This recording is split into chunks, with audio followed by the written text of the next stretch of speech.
అందరికీ నమస్కారం.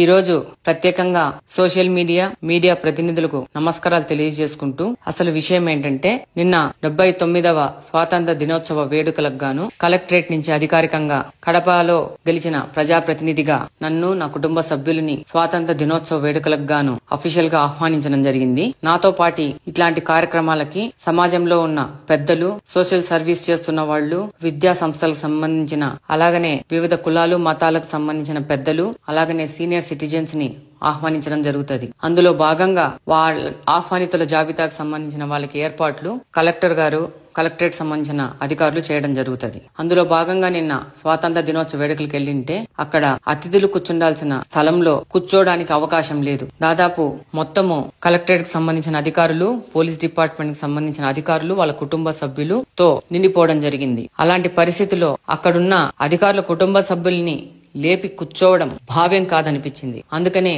నిలబడుకోవడం జరిగింది. ఇంత పెద్ద వేడుకకు ఇంత గొప్పగా పిలిచిన అతిథులకి ఏర్పాట్లు చేసినందుకు, వాళ్ళకి కూర్చోవడానికి కూడా అవకాశం లేని విధంగా గొప్ప అరేంజ్మెంట్స్ చేసినందుకు కలెక్టర్ గారికి కృతజ్ఞతలు తెలియజేసుకుంటూ, అలాగనే ఈ యొక్క కార్యక్రమము అధికారుల కుటుంబ సభ్యులు చేసుకునే కార్యక్రమంగా, వాళ్ళ పండుగగా భావించి అక్కడి నుంచి వెనుదిరగడం జరిగింది. దీన్ని చాలా గొప్పగా ఆలోచించి, చాలా పెద్దగా దీని మీద వెలుగు నింపి ప్రతి ఒక్క సోషల్ మీడియాలో పోస్ట్ చేసిన వాళ్ళు నా కోసం పనిచేసినందుకు, అలాగనే దీనికోసం వాళ్ళ సమయాన్ని వెచ్చించి పనిచేసినందుకు ప్రత్యేకించి పేరున ధన్యవాదాలు తెలియజేసుకుంటా ఉన్నాను.